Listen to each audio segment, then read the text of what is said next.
এক গরিবের ছেলে আর ধনীর মেয়ে প্রেম করে বিয়ে করেছে। এর জন্য মেয়ের বাবা ছেলের বিরুদ্ধে জোরপূর্বক ধর্ষণের মামলা করলো। এদিকে ছেলের পক্ষ উকিল ধরলো। উকিল সেই ছেলেকে বলল, কোর্টে বিচারক তোমাকে যতই প্রশ্ন করুক কোনো উত্তর দিবা না, চুপ করে থাকবা, বাকিটা আমি দেখব।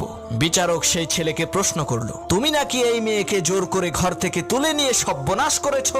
ছেলে কোনো কথা বলে না। বিচারক বলল, কি ব্যাপার, এই ছেলে কথা বলে না কেন? তখন সেই ছেলের পক্ষের উকিল বলল, মহামান্য বিচারপতি, এই ছেলে যখন মেয়েকে জোর করে ঘর থেকে তুলে নিয়ে যাচ্ছিল তখন এই মেয়েটা ছেলের কানের কাছে এমন জোরে এক চিৎকার মেরেছে যার কারণে ছেলের কানের পর্দা ফেটে গেছে। এখন আর সে কানে শুনতে পায় না। এই কথা বলার সাথে সাথে মেয়ে দাঁড়িয়ে বলল, মাননীয় বিচারপতি, এই উকিল সাহেব মিথ্যা কথা বলছে, আমি কোনো চিৎকার দেইনি। বিচারক বলল, তুমি যেহেতু কোনো চিৎকার দাওনি তার মানে হচ্ছে তুমি ইচ্ছা করে এই ছেলের সাথে গিয়েছো। বিনা কথায় ছেলেটা মামলা জিতে গেল।